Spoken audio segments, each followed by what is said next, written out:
warahmatullahi taala wabarakatuh. Saya ucapkan kepada panel saya, Puan Roziah.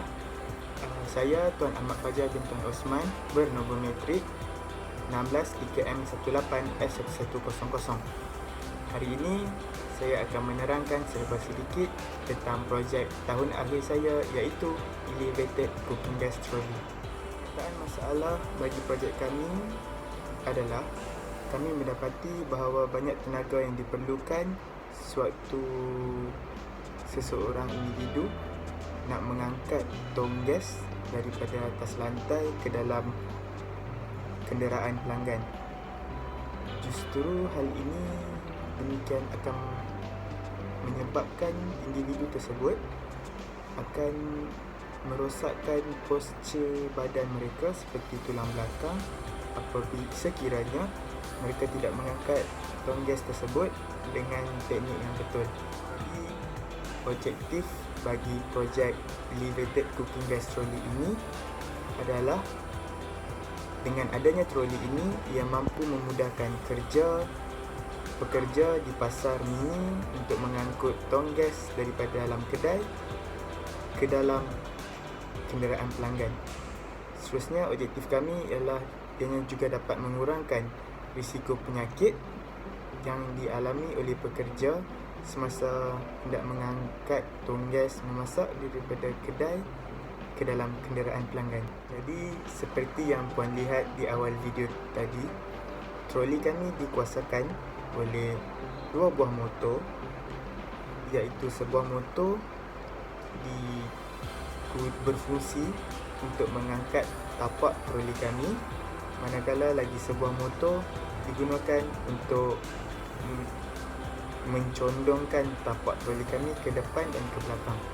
Untuk motor pada troli kami menggunakan motor power window, di mana setiap motor itu menghasilkan torque sebanyak 2.9 Nm of torque dan menggunakan arus elektrik kurang daripada 28 ampere pada kadar 12 volt, di mana motor tersebut cukup kuat untuk mengangkat tong gas secara teori. Untuk konsep bagi troli kami menggunakan konsep forklift, di mana tapak troli kami boleh diangkat dan juga dicondongkan, sama seperti forklift. Dalam melakukan design bagi projek kami, saya menggunakan software seperti Adobe Illustrator, di mana saya mendapati ini lebih mudah bagi saya untuk melakukan lukisan secara 3D dan 2D. Sepanjang penghasilan projek ini, kami menggunakan besi mild steel, di mana kami mendapati besi ini lebih murah dan kuat berbanding besi-besi lain seperti stainless steel. Untuk tapak pula, kami menggunakan plywood kerana ianya dapat mengurangkan beban kepada motor sewaktu motor tersebut mengangkat tapak troli kami. Assalamualaikum warahmatullahi wabarakatuh. Kami dari kumpulan 442 akan membentangkan projek akhir semester kami, iaitu Elevated Cooking Gas Trolley.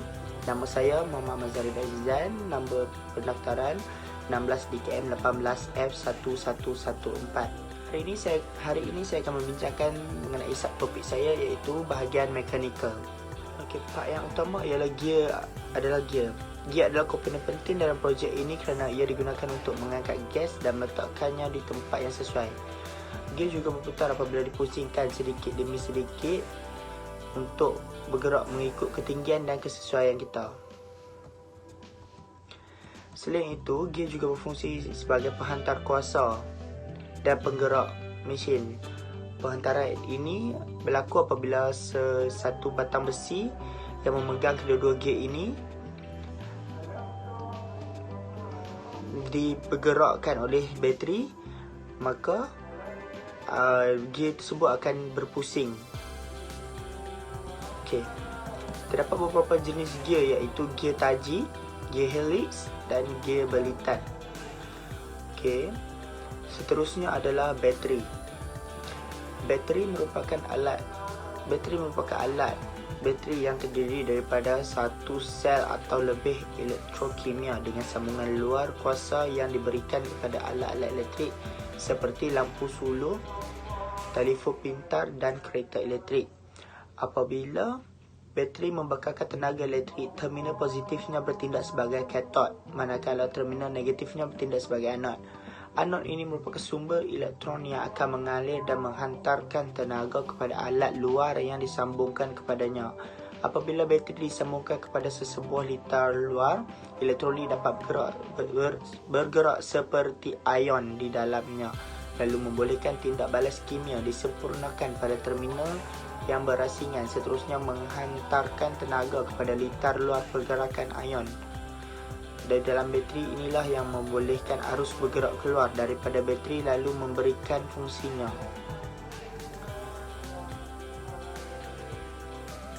Okey, seterusnya adalah istilah bateri pada asalnya lebih khusus merujuk kepada peranti terdiri daripada beberapa sel. Namun, penggunaan istilah ini telah berkembang untuk merujuk juga kepada peranti terdiri dari sel tunggal.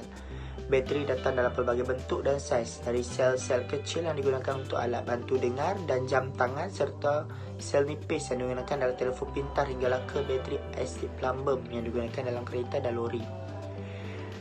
Dan juga pada tahap melampaunya, tabung-tabung bateri yang sebesar bilik yang berfungsi sebagai bekalan kuasa siap sedia mengukur kecemasan untuk pertukaran telefon dan komputer pusat atau komputer. Bateri punya banyak yang lebih rendah tenaga khusus, iaitu tenaga per unit besar-besaran daripada biasa seperti petrol. Dalam kereta, ini agak dibimbangi oleh yang lebih tinggi kecekapan motor elektrik dalam menghasilkan kerjaan mekanikal berbanding kepada pembangkaran enjin.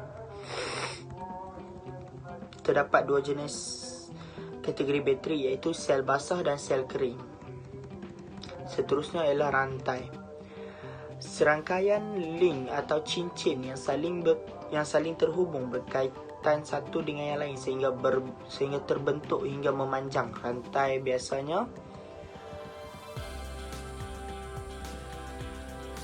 biasanya dibuat dari logam maupun plastik, tergantung dari kegunaannya dan juga keperluan dari pemakaiannya sendiri. Rantai secara umum digunakan untuk memindahkan beban atau tenaga dan juga dapat digunakan untuk mengikat benda agar tidak terjatuh. Semua fungsi-fungsi tersebut tergantung dari type dan jenis dari rantai itu sendiri. Ini adalah beberapa jenis contoh rantai. Kemudian yang keempat adalah power window. Kami menggunakan power window adalah untuk mengalihkan tong gas daripada troli tersebut ke dalam bonet kereta. Okey. Sistem power window adalah sistem untuk membuka dan menutup tingkap syara elektrik dengan menggunakan button. Motor power window berputar ketika button power window ditekan. Putaran motor power window akan berubah naik dan turun melalui regulator tingkap untuk membuka dan menutup jendela. Sekian sahaja daripada kami, IKM 442. Kami mengucapkan ribuan terima kasih kepada Puan Rozia selaku panel penilaian kami untuk projek 2 ini.